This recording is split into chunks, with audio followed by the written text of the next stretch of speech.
Kahagard, magandang hapon. So ngayon, mag-prepare tayo ng ating dinner. So ang gugulayin natin for today's vlog is laing gabi. Galing pa ito ng probinsya mga kahagard. So kung makikita nyo naman, mas haggard pa sa haggard yung ating gulay kasi nalanta siya doon sa loob ng sako, doon sa may bus kahapon. So nag-travel tayo ng almost 30 years. So, syempre, kahit sino naman iba, mahahagard. So, ayun.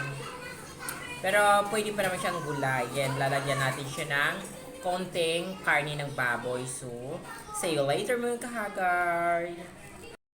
Na tayo. Ito na yung aking himay-himay. Ito yung dahon niya. Haggard na haggard na. Parang ako. At ito yung kanya mga tangkay, katawan, mga kahagard. So, napakasarap niyan pag naluto niya yan. Tapos ito yung kanyang pansahog. Tapos bumili rin tayo ng kaunting karne. Ayan. So, hindi ko na sinawag yung pinakalaman niya kasi gagataan natin yun. Maybe on Sunday or Saturday. So, ito na muna. And of course, marami ito. So, magbibigay na naman tayo sa ating kapitbahay. So, yun mga kahagar. Mag-start na tayo gayat-gayat ng ating pansahog dito mga kahagar. No? Sasarapan natin para hindi naman nakakaya sa ating kapitbahay kapag namigay tayo. Ayan, so see you later mga kahagar. Na yung ating pangsahog. So,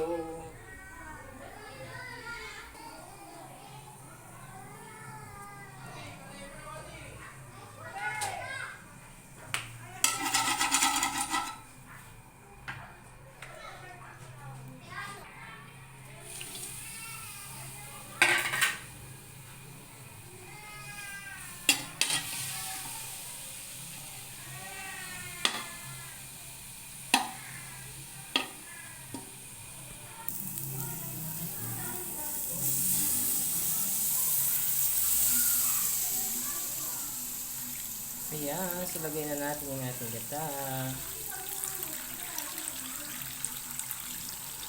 Lagay na natin.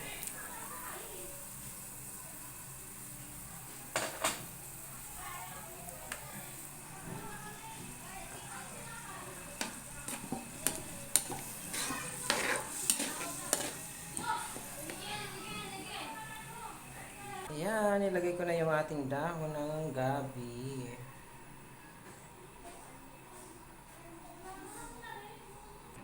So, ayun mga kahagard, nilagyan ko na siya ng asin tapos ilalagay ko na yung kanyang katawan para maluto din siya. Medyo marami ito mga kahagard. Mamimigay tayo sa ating kapitbahay. Ayan. Kumukulo-kulo na siya. So, takpan natin para lumambot at malunod siya dyan sa kanyang pinakasabaw. Hello again mga kahagards. So, ito na nga, kumukulo-kulo na siya. So, anuin lang natin para maluto din yung kanyang ibabaw. Tsaka, pantay-pantay yung pagkaluto mga kahagard.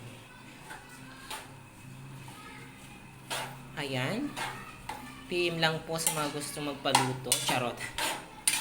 Ayan, gusto ko lang mag-thank you sa lahat ng mga new supporters ko. Ayan. Maraming thank you sa inyo lahat. Ayan. So, hindi mo pa makikita siya na masarap kasi ano pa lang yan. Trial pa lang. Ayan mga kahagard. So, kumukulo-kulo na siya at lumalambot-lambot na yung ating laing. So, ayan. Siguro mga 10 minutes for more than that. So, 20 minutes. Ayan, totoo na yan mga kahagard. Hindi pa natin nilalagay yung ating pangalawang gata. So, yan ang mga kahagard. So, patutuyuin lang natin yan bago natin ilagay yung ating pangalawang gata para sure na masarap. Kaya ganyan yung kulay niya guys. Kasi yung yung violet na gabi na laing, kaya ganyan yung kulay niya. Ayan mga kahagard, paluto na siya. Konti na lang yung sabaw niya. Saka natin ilalagay yung panghuling gata. As you can see, At tinikman ko na rin siya. Bonggang bongga. Medyo maanghang. Natama lang yung lasa. So, yun mga kahagar. So, kunting-kunti na lang yung kanyang gata. So, ilalagay na natin yung pangalawang gata natin para bonggang-bongga. So, ayan.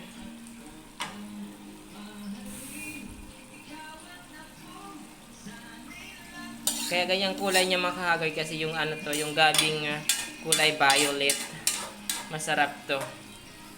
Mas masarap sa puti. So, yan mga kahagard, wala nang ano siya. Lagay na natin yung pangalawa nating gata. Para sure na sure.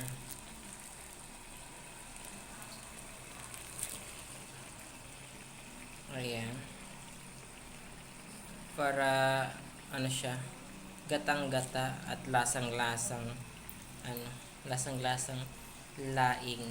Huwag nating tipirin yung kanyang gata. So, hindi natin tinipid. So, kaya, makikita nyo yung result mamaya mga kahagard, no? So, after siguro mga 10 minutes na lang para lutong-luto yung gata, hindi makati.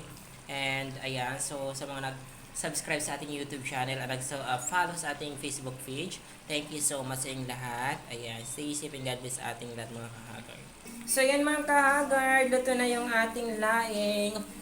So, ito na yung kanyang finished product. Ayan. By Anwar ITV. Haggard Queen TV. Ayan. So, maraming salamat sa lahat ng mga sumusuporta ulit. Ayan. And don't forget to like, share, and subscribe and click the notification bell para updated kayo sa ating mga latest video mga kahagard, no? So, thank you so much. Bye-bye. Happy weekend. Enjoy your day going. Ayan. God bless everyone. So, yun mga kahagard. Ito na yung ating laing. Ayan. Ayan po yung laing natin. My own version. Ayan. So, maraming salamat sa lahat ng mga sumusuporta sa ating YouTube channel and sa ating Facebook page. Ayan. So, thank you so much. Stay safe and God bless everyone. I love you all. Bye-bye.